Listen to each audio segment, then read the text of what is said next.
গল্পের শুরুতে দেখা যাচ্ছে একটা ভূত আয়না রূপমতীদের বলছে যে তোমরা যে প্রশ্নের উত্তর খুঁজছো সেই প্রশ্নের উত্তর আমি জানি। রূপমতী তখন অবাক কণ্ঠে ওই আয়নাটাকে বলছে যে তুমি কি করে জানলে যে আমরা কি প্রশ্নের উত্তর খুঁজছি।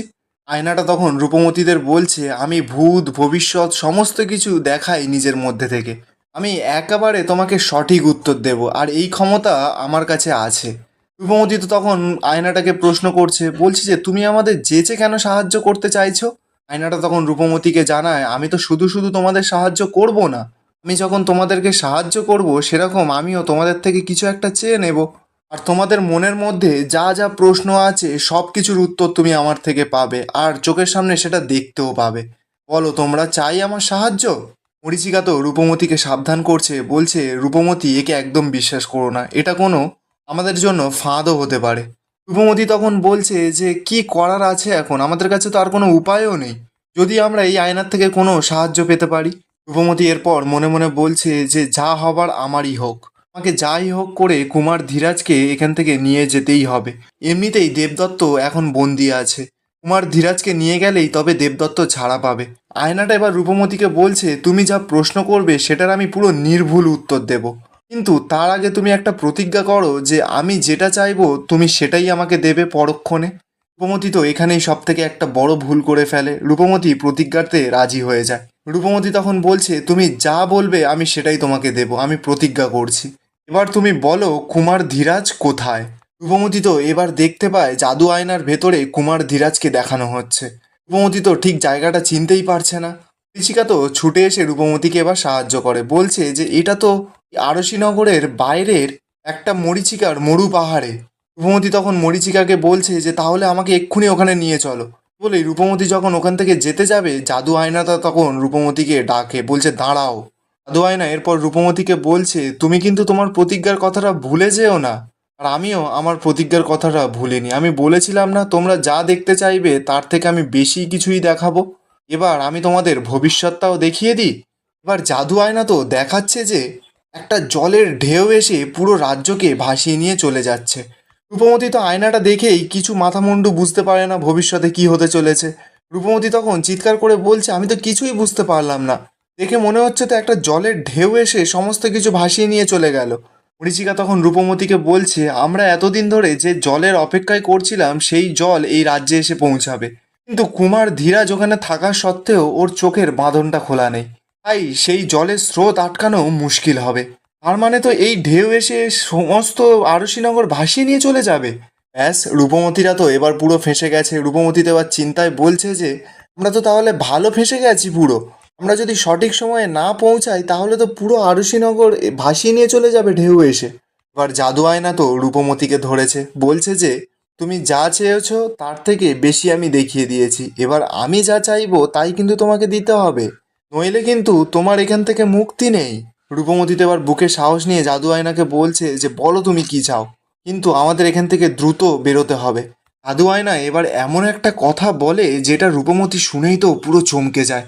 জাদু আয়না রূপমতীকে বলছে তোমার এত তাড়া কিসের, দাঁড়াও, আমি চাই তুমি তোমার তরবারিটা বের করে নিজের শরীরে আঘাত করো, পুরো ক্ষতবিক্ষত করে দাও। ব্যাস, কথাটা শুনেই তো রূপমতী সহ সকলের মাথায় যেন বাজ পড়ে যায়। ওই সর্বনাশী আয়না তো এবার রূপমতীকে বলছে যতক্ষণ না তোমার অঙ্গ প্রত্যঙ্গ ছিন্ন বিচ্ছিন্ন হয়ে যাচ্ছে ততক্ষণ কিন্তু থামলে চলবে না। মরীচিকা তখন রূপমতীকে বলছে আমি তোমাকে বলেছিলাম না রূপমতী এই আয়না শয়তান, এর কথা বিশ্বাস করো না, আমরা এর কোনো কথা শুনবো না। এই বলেই মরীচিকা যখনই রূপমতীকে নিয়ে ওখান থেকে চলে যেতে যাবে দেখা যাচ্ছে যে চারিদিকে বড় বড় পাঁচিল তৈরি হয়ে গেছে। মরীচিকা তো এবার অবাক দৃষ্টিতে বলছে যে এ কি, কেউ মনে হয় আমাদের আটকানোর চেষ্টা করছে। রূপমতী তো এবার রেগে মেগে আয়নাকে বলছে আয়না তুমি আবার সেই আমাদের সঙ্গে কোনো মায়া করছো। আয়না তখন রূপমতীকে হুমকি দিচ্ছে, বলছে আমি যেমন তোমার কথা রেখেছি তেমন আমার কথা না রাখলে সমস্ত কিন্তু সব কিছু ছাড়খাড় হয়ে যায়। যতক্ষণ না তুমি তোমার প্রতিজ্ঞা রাখছো ততক্ষণ কিন্তু এখান থেকে তোমরা কেউ বেরোতে পারবে না। মরীচিকা এবার এমন একটা কথা বলে যেটা শুনলে সকলের মন পুরো ছুঁয়ে যাবে। মরীচিকা আয়নাকে বলছে আয়না তুমি আমাকে বন্দি করো, আমি তোমার কাছে সারা জীবন বন্দি থাকতে চাই, কিন্তু তুমি রূপমতীদের সকলকে ছেড়ে দাও, কারণ রূপমতী এখন কুমার ধীরাজকে উদ্ধার করতে যাবে, তুমি বরং আমার প্রাণ নাও, ওদেরকে ছেড়ে দাও। আয়না তো এবার কারোর কথাই শুনছে না, বলছে যে যে প্রশ্ন করেছে সেই তাকেই প্রতিজ্ঞা রাখতে হবে। আর সে যদি প্রতিজ্ঞা না রাখে তাহলে কিন্তু কারোর মুক্তি নেই। রূপমতি এরপর একটা বুদ্ধি লাগায়, আয়নাকে বলছে যে আচ্ছা আমার শরীর ক্ষতবিক্ষত করতে হবে তো, বেশ আমি করছি। এই বলে রূপমতি এবার এমন একটা কাজ করে যেটা থেকে আপনারাও সবাই পুরো চমকে যাবেন। রূপমতি এবার আয়নার সামনে গিয়েই আয়নাকে তো তরবারি দিয়েই পুরো একটা জোরে আঘাত করে। আয়নাটা তো পুরো ভেঙে চুরমার হয়ে যায়। আয়না রূপমতিকে বলছে, তুমি এটা কি করলে? তুমি আমার সঙ্গে শত্রুতা করেছো, এর ফল কিন্তু একদম ভালো হবে না। রূপমতি তখন বলছে, কিসের শত্রুতা আমি করেছি? তুমি বলেছো আমার শরীরের ওপর তরবারি চালাতে, কিন্তু কোন শরীরের ওপর সেটা তো তুমি বলে দাওনি।